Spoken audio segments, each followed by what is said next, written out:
Hello everyone, welcome to week 3 of ZEPETOR class.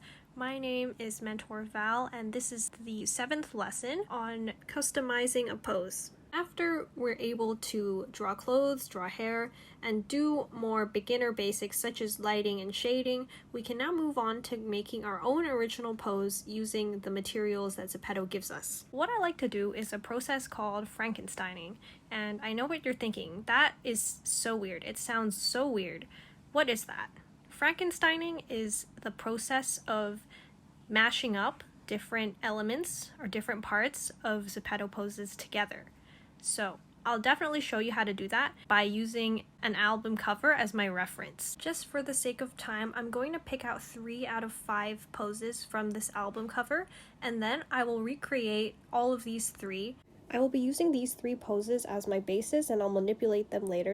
First, you just have to set up the poses. I decided to make this a 3x4 standard definition because it's just a demonstration video. I just wanted to fit all of them in. First pose, I just got the squatting pose and I rotated it a bit. For my second pose, I just got the hunched over one. And for the third one, I got someone walking. I chose these poses because I think they loosely resemble the shapes that I want to incorporate in the edit. Taking a look at pose 1, we see that the original reference has someone hunched over in a squatting position with their head down. First of all, I need to use my selection tool, the lasso tool, to rotate the body downwards, and it's very important to use the lasso tool frequently when you're manipulating images such as poses. I then select the head and isolate it in a different layer because I want to make sure that the head is not showing too much, just like the original image, so I have to layer it underneath the torso layer. How I layer it is I simply make a selection with the lasso tool, click on the desired layer that I want to change, copy that section using the dotted square in the top right corner, and then I paste it down on a lower layer. Now I want to change the arms and feet. So the feet are angled in a certain way, and the arm too. So what I do is I just use the selection tool as normal, and there are several gaps that I'm going to have to fill in. For example, there's a gap by the back area. So what I have to do is select the area that I want to join. I use my special brush, the liquify pen, to drag it closest to the part I want to connect it with. After that, I use the smudge tool to weld the edges together. Up and down strokes work best for the smudge to do its magic. I also make sure that the edges are quite smooth, so I tend to use an airbrush as my smudge tool. Once again, I'm using my liquify pen to change the shape of the back to make it more curved to match the reference. Here I'm doing minor touch-ups like fixing the shape of the chest and also fixing the head. Also, I copy and paste a section of the leg to elongate the leg and fill in the gaps. I also fill in some space to show you knee definition, then I go back in again with my lasso tool, and again I select the closest possible pixels to the part I want to connect it with, and then I use my liquify pen to drag up the selected area that I want to move up. You can see the sequence of steps on the screen. I'm also repeating the process again for the chest area too, using the smudge tool to make the lines look more seamless and connected. The lasso tool and the liquify pen are very useful in helping you drag out parts if you don't want to match the color and draw something on your own. I think it's just a lot less time consuming and the results look good. Now let's move on to pose 2, the one with the hunchback looking straight at the camera. Parts of this drawing that I definitely will need to correct will be the legs, the arms, and also the face tilt. Here I'm selecting and using mesh form to show you how I move the legs down. I'm sure there are other ways you can do this, but this is just another way you can move.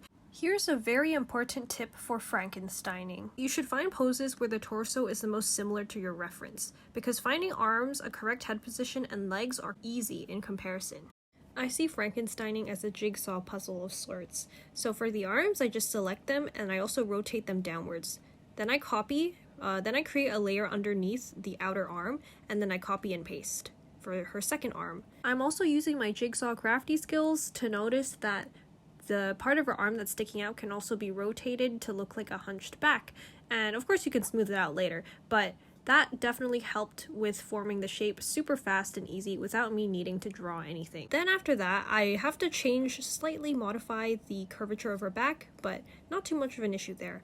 I also use another pose to give her hands. And obviously the second one there, it doesn't really work because you can't really flip the image the right way, so I'm just reusing hands from the other pose, being resourceful. This next part isn't too interesting. I'm just erasing and touching up the edges of the hands. Here I'm just fixing up that finger sticking out. We don't need that, so I just selected it and rotated it within the same layer. It wasn't really necessary to make a new layer just for this little finger anyways.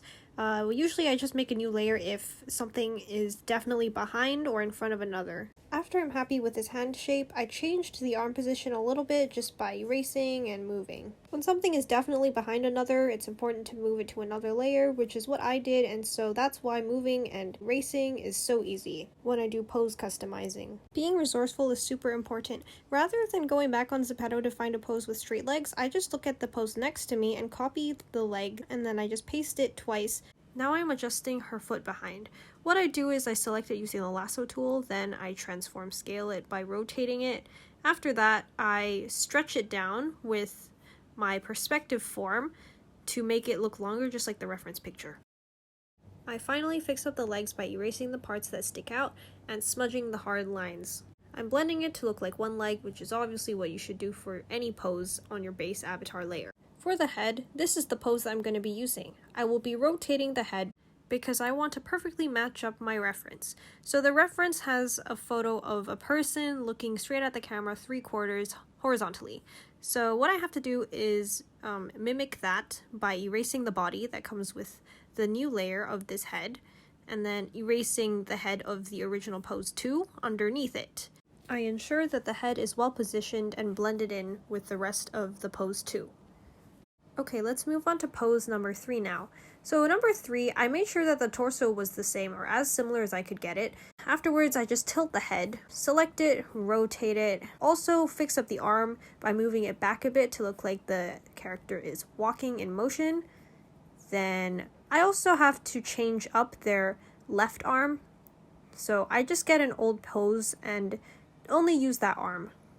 To get that arm, I just erase everything from that layer except the arm, but I also want to keep some of the body to blend in with pose 3's body, so I can create a whole person without drawing anything. The mission was fairly accomplished as I was able to use the body in the lower layer to fill in the gaps with some color.